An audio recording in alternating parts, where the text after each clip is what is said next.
आरोप करतात, आम्ही स्वस्तात आलं, आम्हाला असं करू, यांना अटक व्हायच्या भीतीने, त्याच्या भीतीने हे इकडे पद आले, हे भाजपात प्रवेश केला. अरे बाबा, अटक होण्याची भीती आमच्यापेक्षा आता तुला जास्त आहे. कारण मी तुम्हाला थोडक्यात सांगतो, 2014 मध्ये जेव्हा आमदार झाले तेव्हा यांची संपत्ती होती 5,71,44,319 रुपये. नंतर झाली यांची 2019च्या निवडणुकीत 10,43,78,604 रुपये, म्हणजे दुप्पट झाली. ठीक आहे, 14 ते 19 मध्ये दाम दुप्पट जसं बँकेचं होतं तसं आपण समजून घेऊ.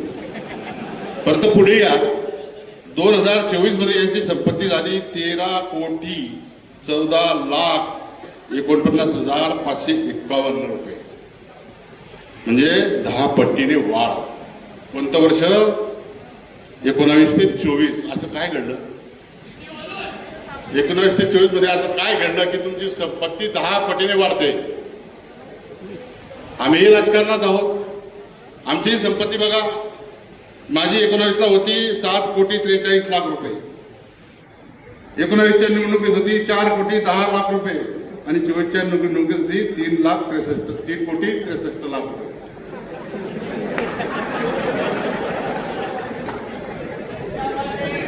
आता मला एक सांगा, यांचे उद्योग काय? ती कंपनी आता चालू केली, येथे 4 उद्योग बंद पडले. एक आधी मातोश्री बिअर बार यांचा बंद पडला, मातोश्री ट्रेडिंग कंपनी याची बंद पडली, मातोश्री यांची जिनिंग ट्रेडिंग बंद पडली मार्केटची. नंतर जिनिंग होती दुसऱ्याला, ती बंद पडली. हे सगळे उद्योग बंद पडल्यावर एवढी प्रॉपर्टी वाढली कशी? हे सगळा ताई जसं बोलल्या, गुवाहाटीची कामाख्या देवी पावली, सुरत मार्गे गुवाहाटी, ताई तुम्ही बोलल्या, ही त्याचीच देण आहे. अमोल भाऊने जरा थोडस वेगळी भूमिका घेतली मागच्या वेळेस. जर तुम्ही आमच्याबरोबर राहिले असते नगरपालिकेला तर 19ला हवा फुल होती, एवढी संपत्ती वाढली नसती. काय बोलतात आता तुम्ही सांगा. ते म्हणतात की हे संस्था चालक आहेत, यांनी काहीतरी गैरव्यवहार केले असतील. मी नानाभाऊ, अमोल भाऊ, वैशालीताई तर कोणतं अनुदान पण घेत नाही, पण आमच्यावर आरोप करतात. आता आमच्या संस्था आहेत, आमचं ऑडिट होतं, सगळं होतं, ते बघतील बघणारे. पण तुमची आता एवढी संपत्ती वाढली, मग तुमची तक्रार ईडीकडे जायला नको का? असं कोणतं आहे 5 वर्षात आम्हालाही धंदा झाला, आम्ही करतो तो, म्हणजे आमचे आले घे खालचा, आम्ही आमचा उंचावे थोडंफार. अरे काय आरोप करतात कार्यकर्त्यांना, भारतीय जनता पक्षाला. ज्यांच्या भारतीय जनता पक्षाच्या जीवावर तुम्ही 2-3 वेळा आमदार झाले, त्यांचं सहकार्य घेऊन झाले, त्यांना दंड ठोकवतात. आता दंड ठोकायचे दिवस आहेत का? बरं, ते पैलवान पण नाही, काही दिवस खेळाडू होते, खरा कुस्ती मधला खेळाडू मी होतो. अशा कार्यकर्त्यांसमोर काय झालं, त्यांचा दोष नाही, सभाच रात्रीची होती, त्यामुळे सगळा गोंधळ झाला.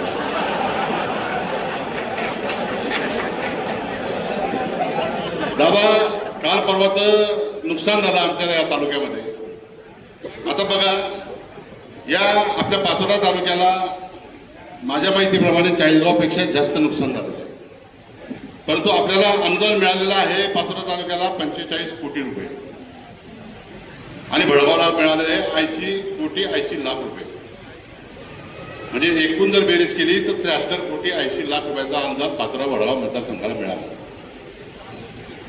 आणि एकट्या मंगेश दादांनी 40गावसाठी 102 कोटी रुपये आणले. मी या संदर्भामध्ये पाचोरा तहसीलदारांशी बोललो परवा, बडगावच्या तहसीलदार त्यांच्याशीही बोललो आणि 40गावच्या कोण तुमचे तहसीलदार आहेत त्यांच्याशीही बोललो. तिघा तहसीलदारांशी मी चर्चा केली, कारण मला वळतीचा फोन आला, गाळणून फोन आले, अनेक गावांना फोन आले की अनुदानामध्ये असं काय होत आहे. तर मी माहिती घेतली तर तुमच्या तहसीलदारांनी योग्य उत्तर दिलं की मका हा कोरडाऊमध्ये मोडला जातो आणि कपाशी ही 2 प्रकारे मोडली जाते, एक बागायती आणि एक कोरडाऊ. आपल्या तहसीलदारांनी ती चूक करून ठेवलेली आहे. त्याने आपली कपाशी बागायत घेतलीच नाही, झिरो. आमच्याकडे बागायती कपाशी असते, आहे ना आपल्याकडे. म्हणजे निकष असताना सुद्धा अधिकाऱ्यांच्या चुका, मग ते कृषी अधिकारी असतील, सर्कल असतील किंवा हे असतील तहसीलदार असतील, आमदारांनी काय केलं, त्यांनी आदेश नको करायला की तुम्ही हे कपाशीचं कसं तुम्ही हे करताय, कसं नियोजन करताय. दादांनी जसं बसून नियोजन करून घेतलं, त्यांना 102 कोटी रुपये मिळतात आणि तुम्हाला दोन्ही तालुक्या मिळून तुम्हाला फक्त 73 कोटी रुपये मिळतात. हे अपयश जेवढं आपण अधिकाऱ्यांना दोष देऊ तेवढा आमदाराचा देखील दोष आहे.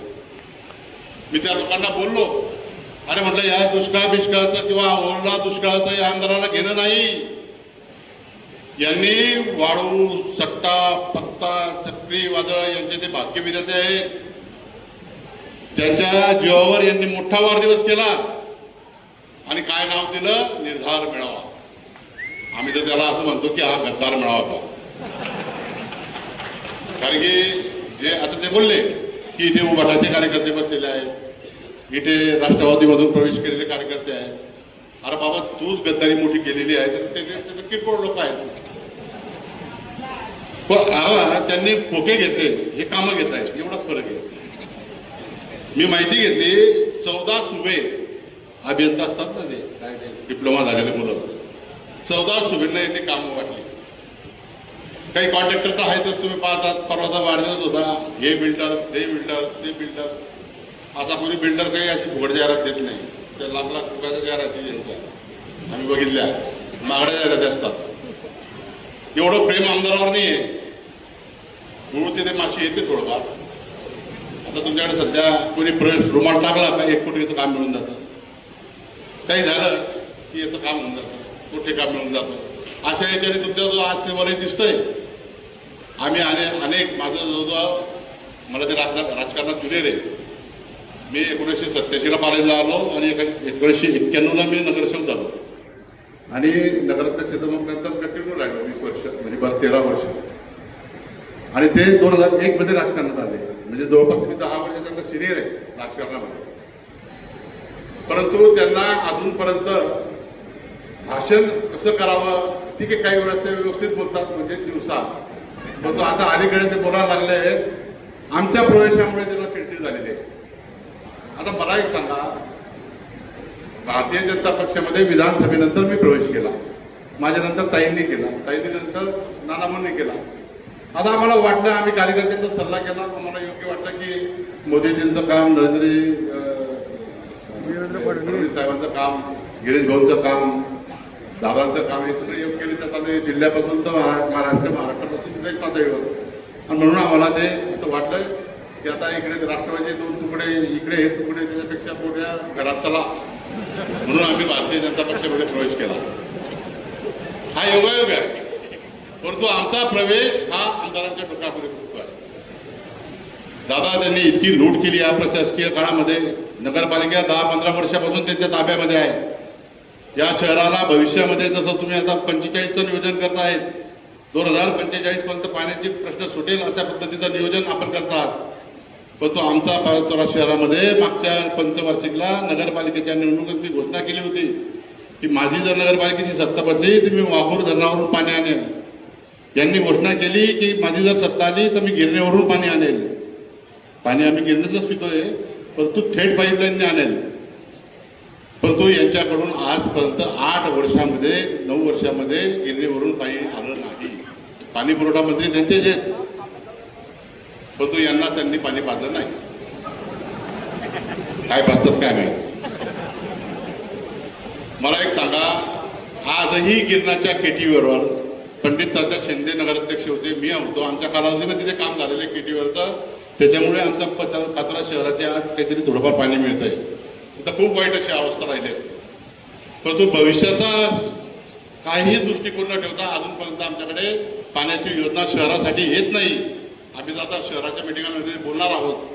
यांनी दादा या शहरामध्ये 125 भूखंड जे ओपन बेस म्हणतो ते डेव्हलपला दिले. एका भूखंडाला 20 लाख रुपये खर्च दाखवलेला आहे. आम्ही जर तुम्ही कोणी ग्रामीण भागातला माणूस असेल किंवा शहरातला अन्य सामान्य माणूस झाले जावं आणि ते कंपाऊंड पाहून घ्यावं. ते कंपाऊंड मला वाटतं 4-5 लाखाच्या वर काही ते जात नाही. पण तो एका कंपाऊंडला 20 लाख रुपये त्यांनी खर्च दाखवला. जवळपास 30 कोटी रुपयाची लूट या नगरपालिकेतून वैशिष्ट्यपूर्णमधून या मंडळीने केलेली आहे. आणि मी म्हणलो की ते कॉन्ट्रॅक्टर सुभे वगैरे गरीब लोक आहेत त्यांना काम दिलं पाहिजे, मला मान्य आहे. परंतु त्यांच्याकडून ते टक्केवारी सोडत नाही. 3,000 कोटीचा विकास त्यांनी आपल्या निवडणुकीत सांगितला होता. 3,000 कोटीला आणि जर हे केलं तर मला तर काही हिशोब येतच नाही. मागच्या वेळेस मी बोललो. आता दादाही इथे बसलेले, त्यांच्या मतदारसंघामध्ये ते कार्यकर्त्यांना कामं देतात. पण तो एक कार्यकर्त्यांनी सांगावं की आमच्याकडून अशी काही मागणी होती, परंतु इथे दिल्या घेतल्याशिवाय कोणतंही काम होत नाही, अशी त्यांच्याच कार्यकर्त्यांची अवस्था आहे. आता ते म्हणतात रीत आहे, निवडणुकीला खर्च येतो. अरे बाबा खोके मिळाले